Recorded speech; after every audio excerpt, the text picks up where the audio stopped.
Salut! Aujourd'hui, je veux te partager un message qui se trouve dans le livre de Jean, chapitre 18, verset 37. Il est écrit: Pilate lui dit: Tu es donc roi? Jésus répondit: Tu le dis, je suis roi.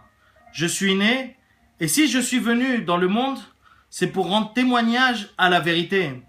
Toute personne qui est de la vérité écoute ma voix. Pilate lui répliqua: Qu'est-ce que la vérité? Sur ces mots, il sortit de nouveau à la rencontre des Juifs et leur dit: Pour ma part, je ne trouve en lui aucun motif de le condamner. Mais, comme c'est une coutume parmi vous que je vous relâche quelqu'un lors de la Pâque, voulez-vous que je vous relâche le roi des Juifs? Alors, de nouveau, ils crièrent tous: Non, pas lui, mais Barabbas. Or, Barabbas était un brigand.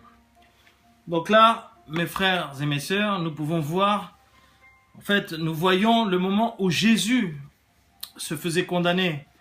Et Pilate, qui était une personne d'autorité, une personne de pouvoir, c'était un gouverneur romain sur les terres d'Israël, avait le pouvoir soit de libérer Jésus, soit de le condamner à mort.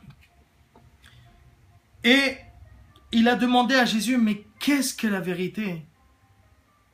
Jésus lui avait dit auparavant: celui qui écoute ma voix est de la vérité. Et ensuite, il s'est tourné vers les prêtres, les juifs, et leur a dit: mais qui voulez-vous que je vous relâche? Barabbas, un brigand, un tueur, un violeur.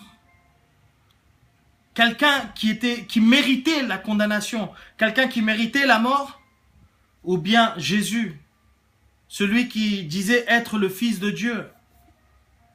Et les Juifs, les prêtres et les anciens ont préféré Barabbas. Ils ont dit: non, pas Jésus, mais Barabbas. Relâchez Barabbas et crucifiez Jésus. Mon frère, ma sœur, ceci est un fait historique. Ça s'est vraiment passé. Ce que je veux te dire par ce message, c'est que souvent, nous nous trouvons dans cette position, dans la position de Ponce Pilate. Dieu te donne l'autorité. Dès que tu crois en Jésus, tu as l'autorité de Jésus-Christ. Tu deviens un fils de Dieu ou une fille de Dieu. Tu as part à l'héritage de Dieu. La Bible dit que tu es héritier et héritière de Jésus-Christ dans les lieux célestes. Tu as une vie éternelle. Mais souvent, nous nous trouvons à la même position que Barabbas. Et que Pilate, que Ponce Pilate. Et souvent, nous préférons relâcher Barabbas. Ça veut dire quoi? Barabbas représente aussi notre ancienne nature. Il faut que tu saches que toi et moi, nous avons deux natures. L'ancienne nature, la nature pécheresse, la nature qui était condamnée à la mort à cause de nos fautes, à cause de nos péchés, à cause de nos délits. Mais Jésus a payé le prix pour que tu n'aies plus cette condamnation. Mais nous, souvent, on préfère Barabbas. On préfère notre ancienne nature. On préfère aller faire ce qu'on veut. On préfère aller pécher sans même aucun remords, sachant que Jésus est à côté de toi. Et lui, ce qu'il veut, c'est que tu puisses mourir à toi-même, à tes désirs, à tes envies qui te mènent vers la mort. Et lui, il veut vivre en toi.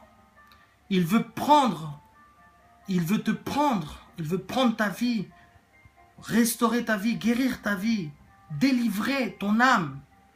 Et il veut te faire vivre une vie victorieuse.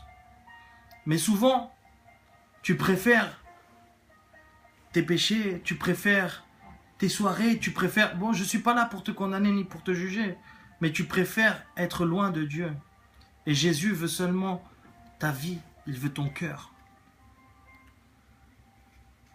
Comme Ponce Pilate, comme je te disais tout à l'heure, nous avons la capacité de choisir.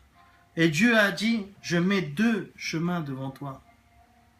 Le chemin de la vie, le chemin de la mort. Quel chemin vas-tu choisir? Jésus a dit: grand grande est la porte qui mène vers la perdition. Et beaucoup passent par cette porte-là. Mais petit et étroit, le chemin qui mène vers la vie éternelle. Et ce chemin, c'est Jésus. Il veut seulement que tu le choisisses lui. Et tu verras qu'il va, avec amour, transformer ta vie, te changer. Donc je t'invite réellement à que tu puisses choisir Jésus et non pas Barabbas. Que tu puisses choisir la nature de l'esprit. Il est écrit que pour celui qui a cru, tu deviens une nouvelle créature et toutes les choses que tu étais avant sont passées.